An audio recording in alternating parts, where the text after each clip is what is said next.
Alright, ladies and gentlemen, so in this video, as you can see, we are going to be looking into the law of exponential change. Alright, the law of exponential change that we're dealing with. So our goal, and this is split into two videos really. So the goal of this video is to define what the law is and solve some real-world application involving continuously compounded interest.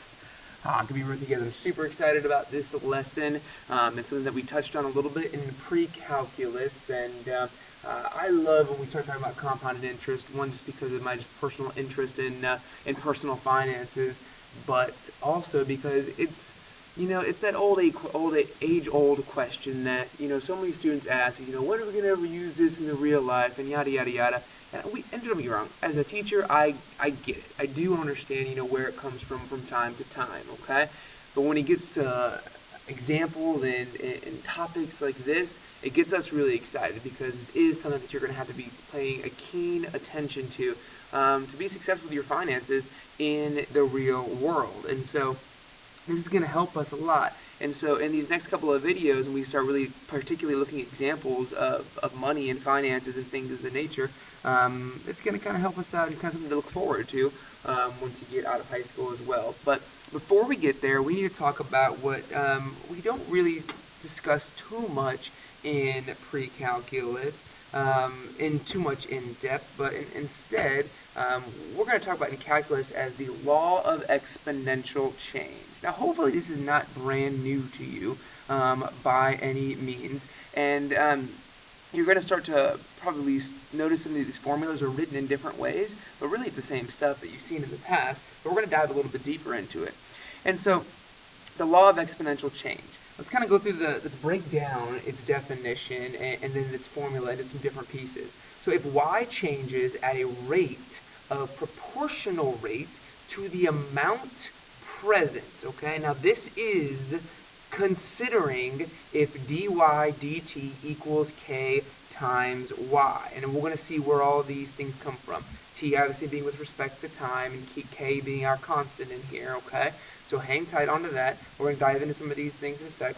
And y equals y naught or y sub 0 if time has a representation of 0. So one more time.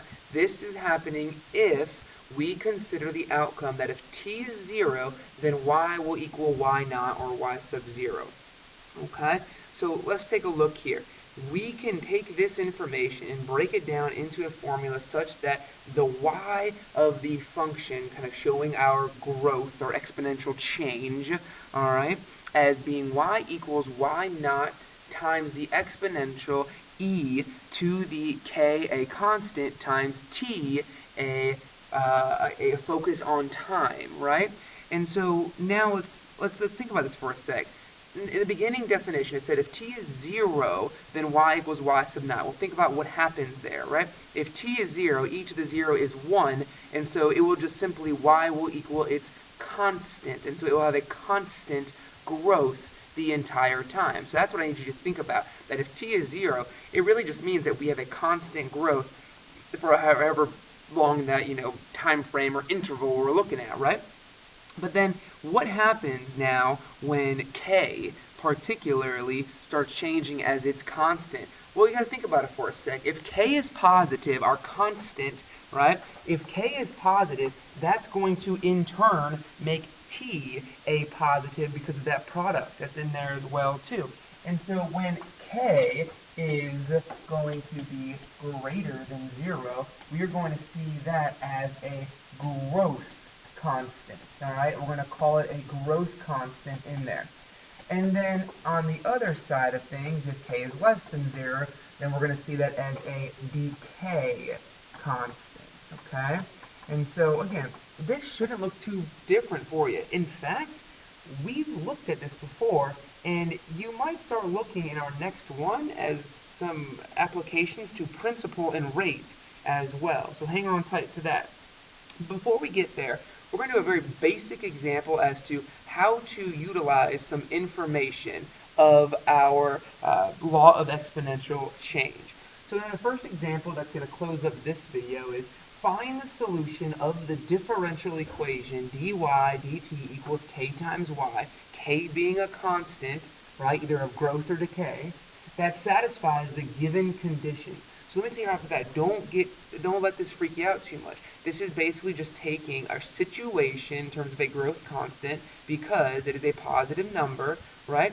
And giving us a scenario of when t is 0 or time is 0. And so let's take a look at what could happen here. Well, if we know that y equals y sub naught e times k to the t, and then we know what happens if I substitute in my values y naught, alright, e to the 1.5 times 0, well, when I substitute 0 in for my t, that's going to end up giving me that y was supposed to be 100 in this scenario.